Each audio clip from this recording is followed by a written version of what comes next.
此事不只关系到皇室的体面，更关系到我大宋朝的气息。保证，我看你就暂且先收手吧。陛下，既然有人举报，臣就要查证落实，否则臣就是失职。你说这举报之人现在何处啊？臣已派人护送他出城。这么重要的证人，怎么放他走了呢？臣以为此案有物证即可。万岁，包拯明明是强词夺理呀！庞太师，既然心中无鬼，何惧包拯一查呀？这坛庄名酒又不是别的东西，如果破坛，又如何复原呀？也对，这酒如果查出没有黄金的话，如何能将这佳酿复原呢？如果不能查出黄金，臣甘愿领罪。哦，这么有把握？臣并没有十分的把握。那爱卿为何还要孤注一掷呢？但是臣为了江山社稷，为了黎民百姓，即使肝脑涂地，也在所不惜。倒是忠心爱国呀。不过朕倒并不想让你为这10几缸酒就肝脑涂地丢了性命，朕还要仰仗你安邦定国呢。这事儿就到此为止吧。所有的寿礼都送到南清宫，全都下去吧。谢万岁。怎么了，包拯？启禀万岁，臣是执掌国家律法的大臣，如果有案不查，有举不究，那就是对皇上最大的不忠。还望万岁下旨，容臣查，这样才能够真相大白。万岁，包拯得寸进尺，藐视圣上，大逆不道啊！万岁，像包拯这种连万岁都不放在眼里的人，再不严惩，此风助长，将在朝中造成君不君，臣不臣，朝纲紊乱，国将不国的严重局面呐！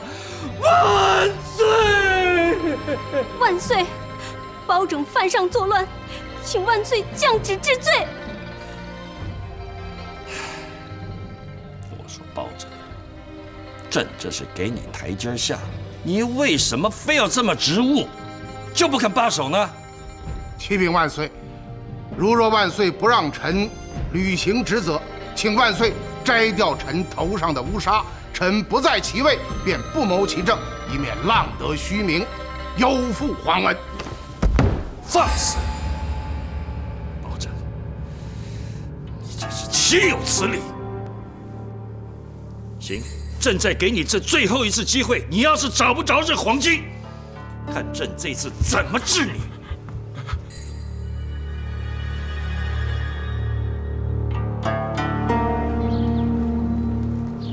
皇上驾到！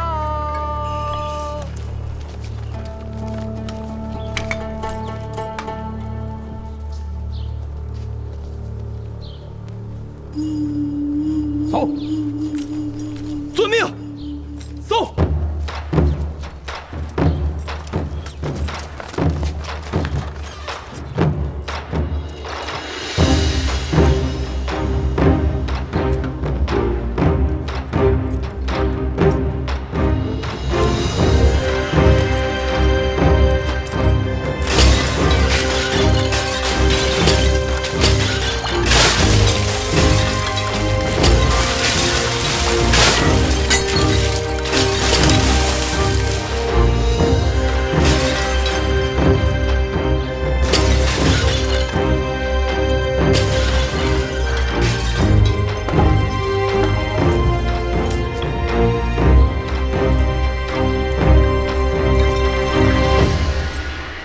禀相爷，所有酒坛均已查遍，没有发现任何黄白之物。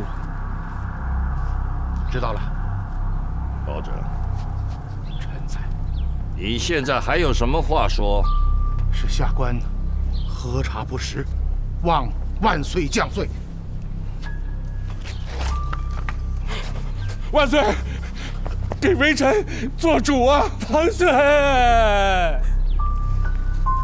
万岁！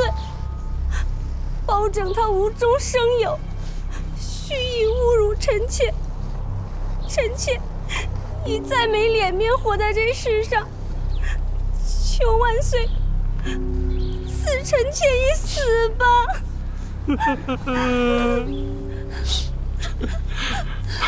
起来，乃是朕自有主张，起来吧。谢万岁。来人，将包拯拿下。皇上，此事全是罪臣调查不实，误导了包大人，求皇上放过包大人，一切罪责均由王朝一人承担。万岁，这是王朝丢车保帅之计，万不可轻信。是。既然如此，就连你一并治罪，交由大理寺审理。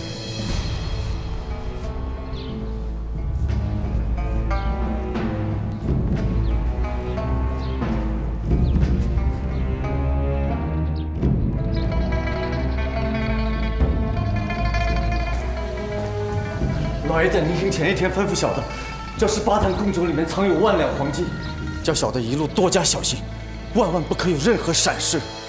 这酒坛里边根本就没有黄金。太爷，奴才打从接到这份差事，就一直小心在意，整日寸步不离，就连睡觉都和车马在一起。太爷，领见。临行之前，你家老爷有何吩咐？对了，老爷交给我一封信，让我一定藏好，让我回府后才能面呈太爷。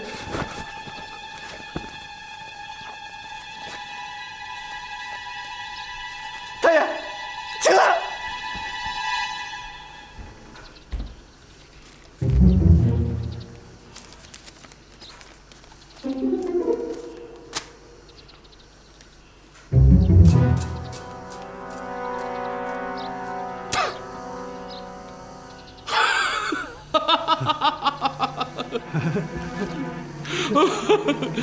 庞玉这小子越发的有长进了，早已料到包拯会跳出来捣乱，所以呢，请各州县的官员护送受理，轰轰烈烈的转移视线，而暗中呢，却请了一批江湖人士护送黄金。过2天即可抵达汴梁城。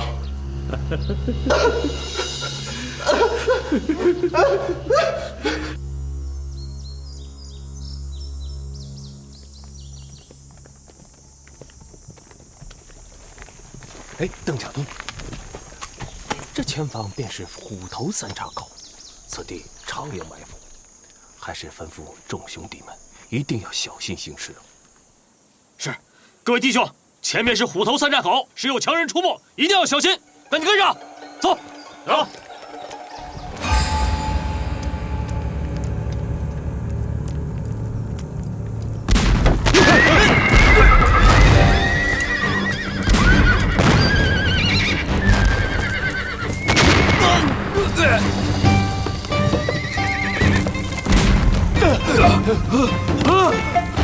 严有毒！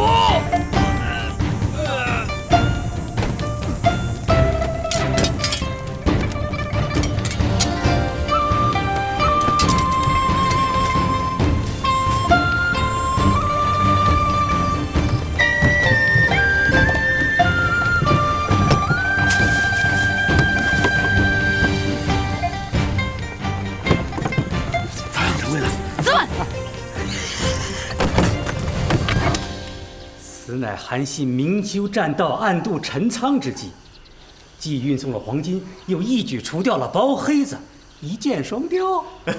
高，大舅哥啊，他真高。那批黄金会比受理晚2天上路，估计后天即可抵达京城。要不要派人去接啊？哦哟，现在包黑子已经进了大牢，朝中还有谁敢与我作对呀？啊？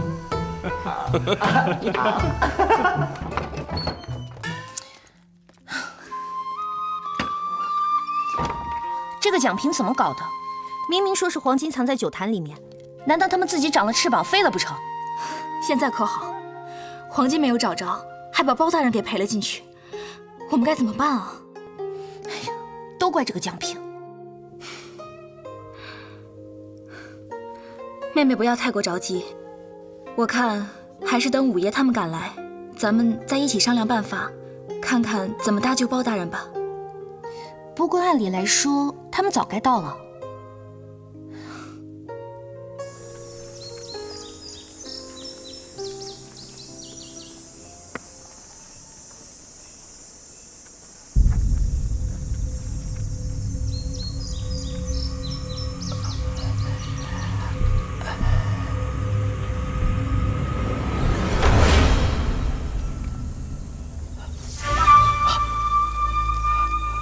不好了，快起来，快起来，看看东西。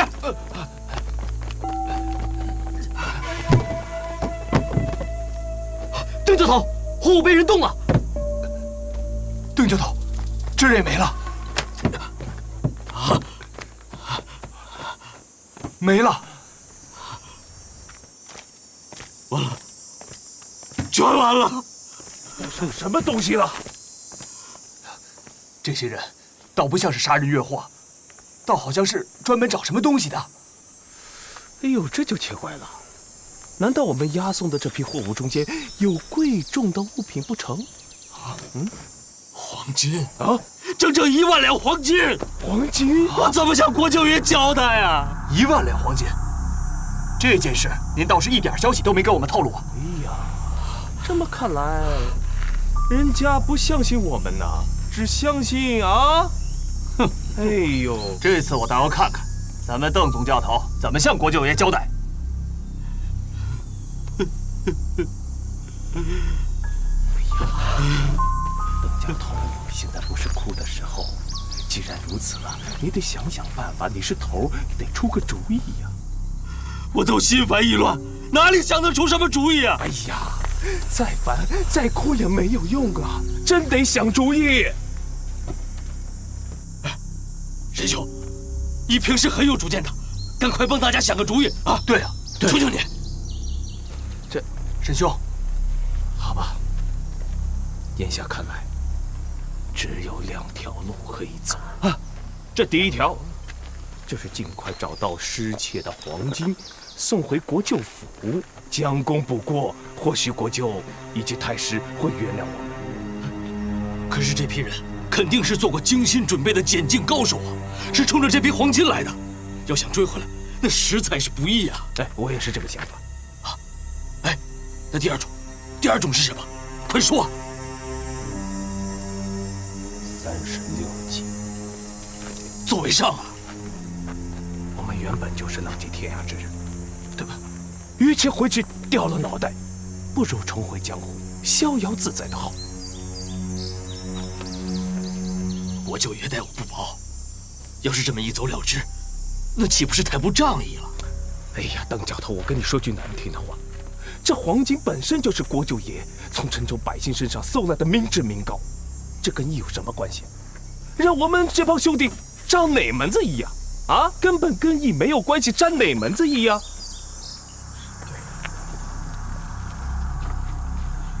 哎呀，那也只好如此了。那就这样。各位，来，靠近。总教头有话要说啊！诸位弟兄，邓某无能，办砸了国舅爷交办的差事，也连累了大家。哎呀，邓某向各位赔罪了。邓教头，有何吩咐尽管说吧，咱们大家都是兄弟。是啊，对，不要跟兄弟客气。诸位，黄金已失，要想追回来，实在是不易呀。就这样回去，国舅爷肯定不会饶了我们。我以为我们寄人篱下，嗟来之食，实在是不好吃啊。我们还是从哪儿来，回哪儿去吧。啊，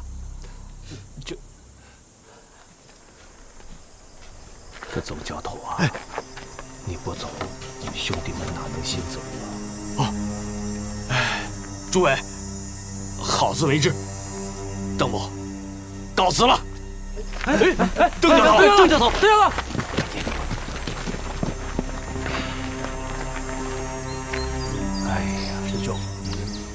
打算投奔何处啊？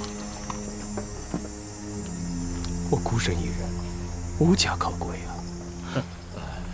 我跟你一样，我也是有家难归。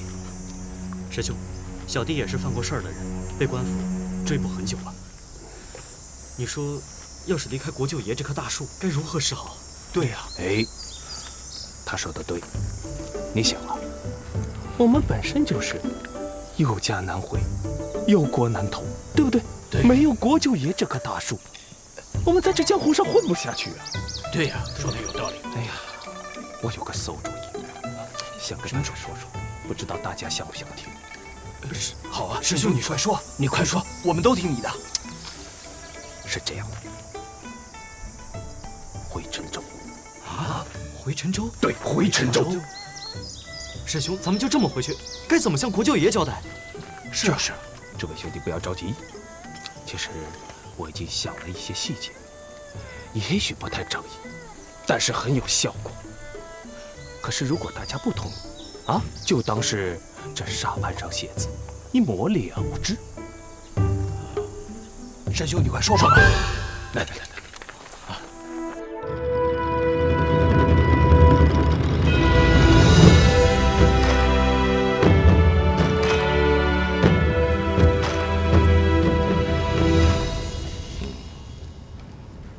爱妃的面色好多了吗？托万岁的洪福。哎，这次全院的包黑子实在太可恶了。不过爱妃放心，朕已经另外准备了18坛上好的陈酿，绝不会耽误爱妃的寿诞。万岁，臣妾受辱事小，可恨的是那包拯，竟然在大殿之上灌乌纱，要挟万岁，实乃罪不容赦。万岁一定要严惩他，以正朝纲啊！会，朕已经将他发大理寺审理了嘛。万岁，这等大逆不道之人，应该马上下令推出午门斩首啊！哎呦，对呀，朕怎么就忘了将他推出午门斩首呢？哎，不过爱妃你放心，交由大理寺审理，这回他也不会有什么好果子吃的。万岁，包拯在朝为相，门生故吏遍布朝野呢。哎呦，都这样了，谁还敢替他出头啊？何止大臣，恐怕宫墙之内就大有人在呢。谁呀？你指谁？万岁，现在下令处决包拯也不迟啊。现在处决不太好，既然发由大理寺审理了，还是等大理寺审理出个结果再说吧。万岁，臣妾也是猜的，臣妾实在是放心不下呀。阿妃，你放心，这次无论谁前来求情，朕一律不准。况且爱妃的寿诞将近，在此之前杀人恐怕不好吧？放心，等寿诞之后，朕自会处理的。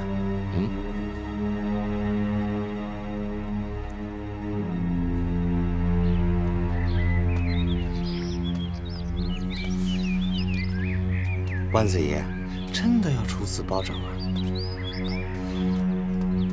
这包拯竟然当众灌乌纱来要挟万岁，死1万遍都不冤。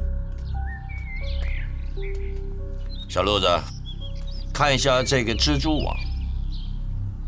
慢着，你把这蜘蛛网都打干净了，这苍蝇蚊子不就多了吗？是。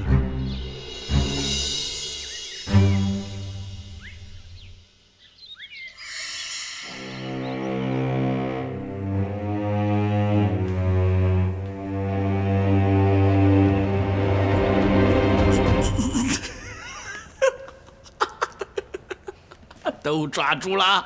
都抓住了。哎呀，天随人愿，天随人愿啊！老爷神机妙算，不光是奴才，连娘娘和太爷都被蒙住了。事后，太爷对姑爷说：“哇，庞玉这小子真是聪明绝顶啊！幸亏事先不知道真相，要是知道了，就不会演得那样逼真，那样自然，那样的浑然天成了，可能就会引起包黑炭那小泼皮的怀疑了。”小子，你现在知道什么叫运筹于帷幄之中，决胜于千里之外了吧？老爷，小的有一句话在心里憋得十分难受，想一吐为快。那就憋着。讲了。老爷，您简直就是完全就是孔明在世。要是本国就在孔明那个时代，就没有孔明二字了。着急。现在来说说正事啊。你回来的路上碰到邓彻他们没有？没有。太爷命奴才快马加鞭，日夜兼程回来报喜，可能就在路上和邓教头他们错过了。老爷，聚贤馆的沈仲元等人求见。沈仲元求见，邓彻呢？没见着。叫他们进来。是。国舅爷，国舅爷饶命！国舅爷，别给老子嚎丧了！说怎么了？禀国舅爷，我等和邓教头押送货物，行经开封境内，突遇埋伏，我等中了迷药，等我等醒来，所有货物全都不见了。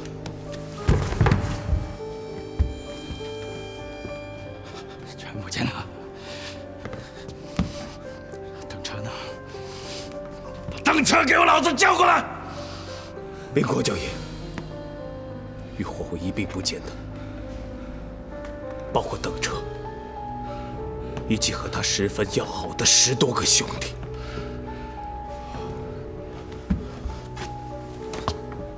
莫非是邓彻？国舅爷，属下现在回想起来，那个邓彻对国舅爷早就心怀不轨了。此话怎讲？有一次，邓彻跟属下一起喝酒，他就对属下说过，国舅爷的所作所为已经是天怒人怨，还说国舅爷迟早是要遭报应的。他说让属下要做好两手打算。对，国舅爷，那个邓彻还跟属下说过这样的话，他说国舅爷所有的金银珠宝全部都是来路不正。对呀，启禀国舅爷，他还说你玩的女人多，已经得了阳痿大疮，下体早已坏掉。滚！给老子滚！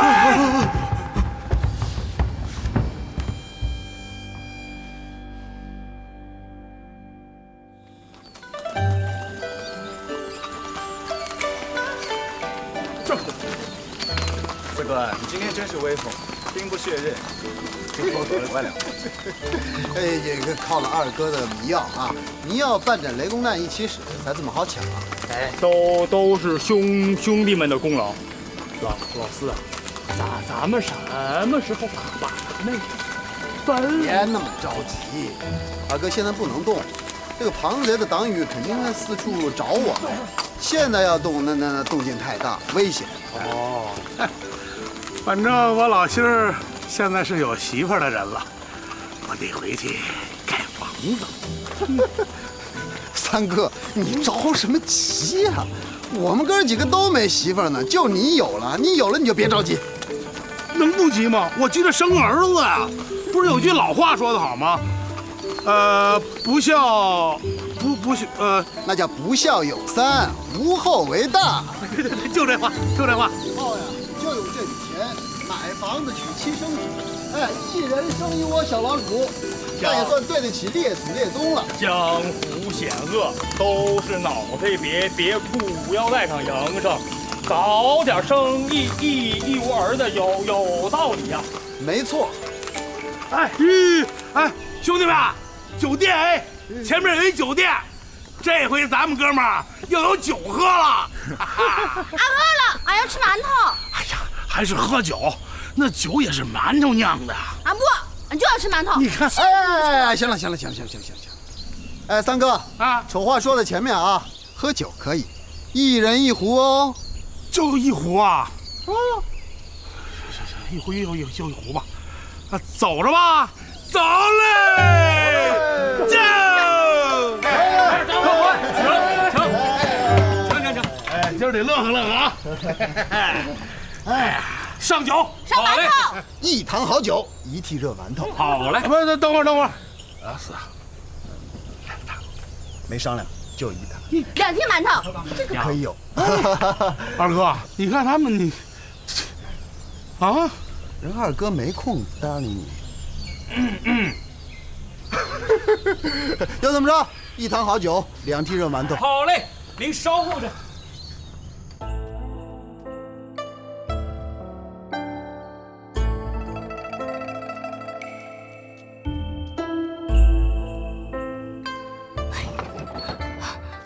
月华，五爷他们有消息了吗？怎么会这样啊？都3天了还不回来，你说会不会出什么事啊？我想沿他们来时的路去寻找他们。那我跟你一起去。你留在这儿，若是他们找来找不到人的话，又该错过了。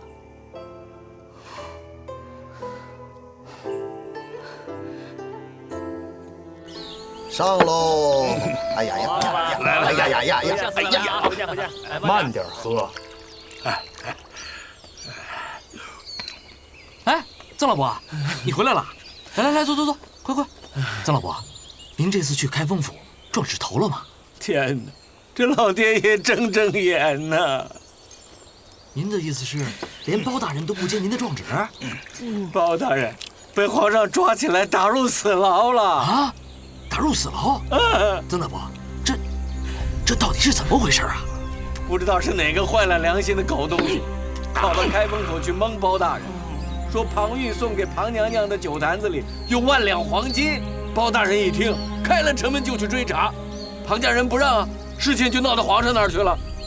这庞太师可是万岁爷的老丈人，难道万岁爷让他查？皇上当然不让啊！真是的。 包大人在金銮殿上冠乌纱帽，以此相争啊！好，在我们大宋朝里，也只有这铁面无私、为国为民的包大人，才敢这般顶撞皇上。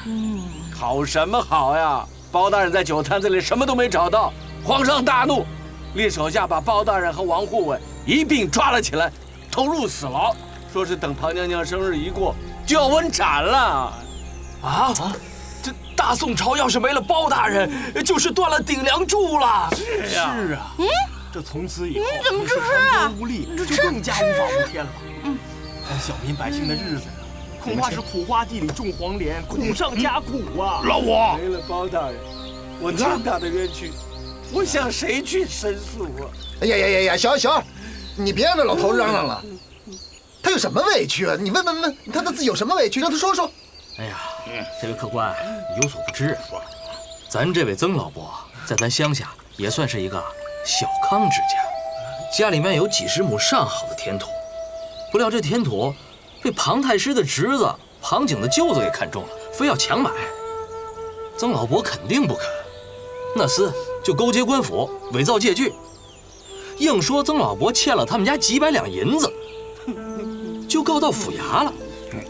让那狗官把曾老伯家几十亩上好的田土悉数给抢走了呀！行了，结账，我们走了。哎，好嘞。结账。走吧。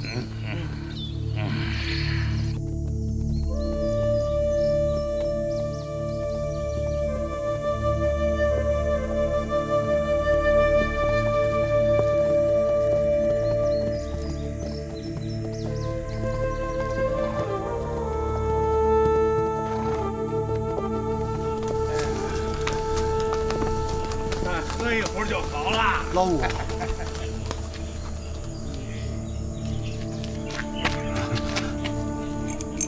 老五，老五，你是不是有点怪四哥呀？我也没有想到会搞成这个样子呀，我怎么办呢？要是包大人真的因此被斩首了，那四哥我岂不是成了千古罪人了？就算我拼了这条命，也要把包大人给救出来。你有什么想法？劫狱啊？就算他是铜墙铁壁，我也有办法撕出一道口子。不行不行不行，老五，且不说那是不是铜墙铁壁，就算我们兄弟5个成功的把包大人给救出来了，又能怎么样？那包大人还是以前那个包大人吗？什么意思？我的意思是说，我们把包大人救出来了，包大人就必须和我们一道浪迹天涯，隐姓埋名，从此做一个默默无闻的升斗小民啊！他就再也不是那个老百姓和大宋朝廷需要的包青天了。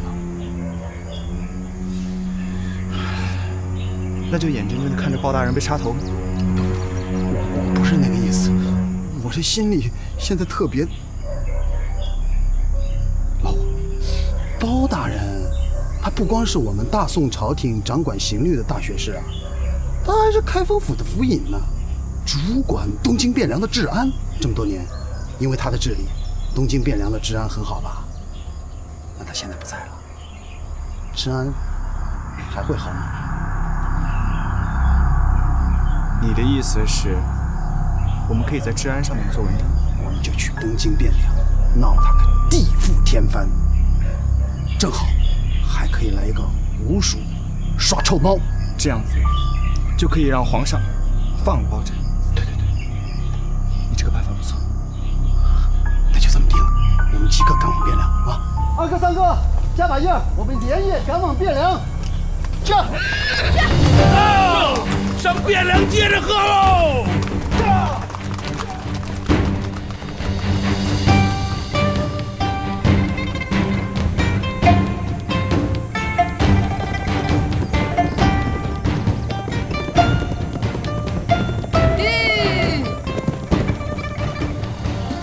岳公子，你是怎么搞的？传回来的情报居然是假的！岳公子，你别生气，我们哥几个不是也才知道这事儿吗？正往东京汴梁赶着呢。现在赶到有什么用啊？黄花菜都凉了。你们开封府不是有只玉猫呢？干什么去了？别提它了。我们提猫，你生美男子气啊！现在展昭已经背叛包大人，投靠庞贼去了。此话当真？现在开封府人尽皆知。那真是太好了。本来我还碍于包大人的面子，不肯撕破脸皮。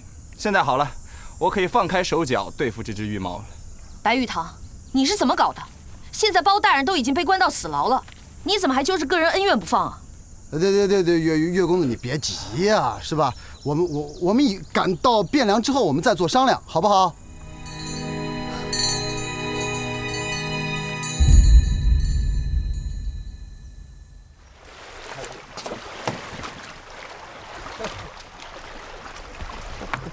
爷爷，黄大哥，黄大哥，岸上的客官是谁？小弟蒋平啊，蒋平，是蒋平贤弟呀。爹，咱往回还。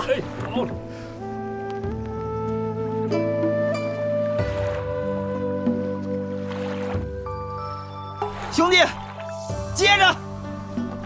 哎。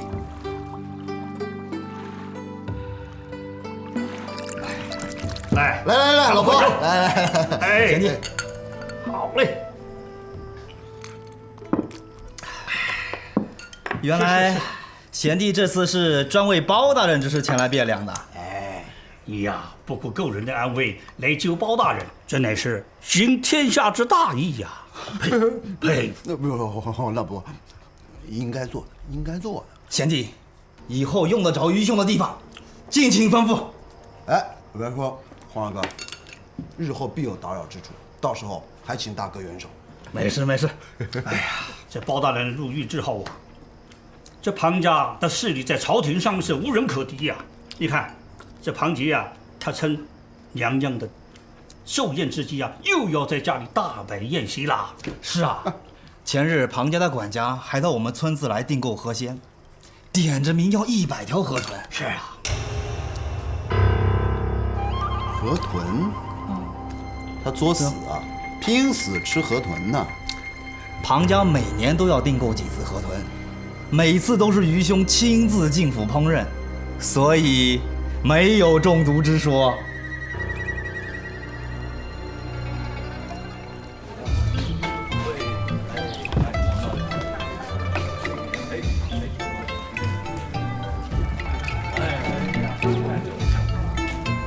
宋大人，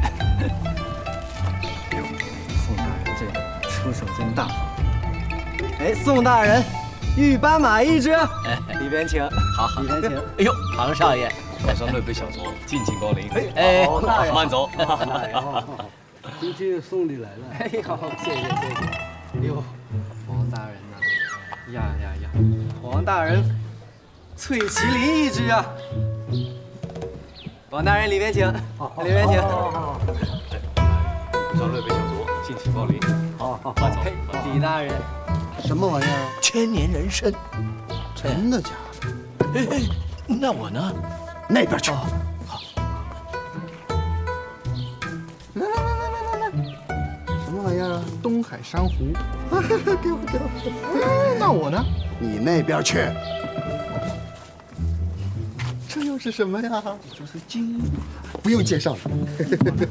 那边去。你干嘛的呀？我和我家大人失散了。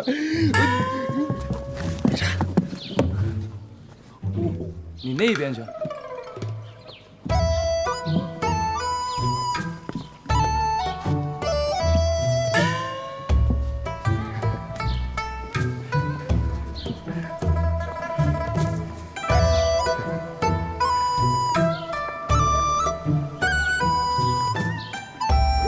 田县令送玉麒麟1只。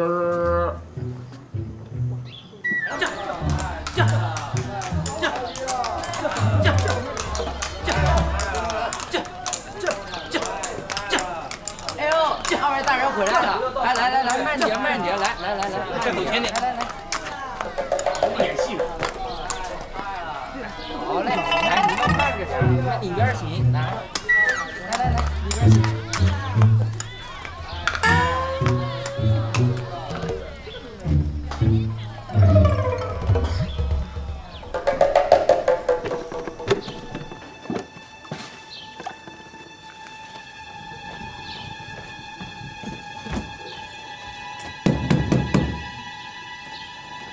哟，黄老板，送鱼来了。是的，给你把河豚送过来了。啊，好，来，大家都来帮忙搬一下。好，小心一点啊。哎，黄老板，这鱼可都是活的。大爷，您就是借我10个胆，我也不敢把死鱼送过来呀。这河豚只要是死上半个时辰，那是无论怎样都不能吃的。哦，对。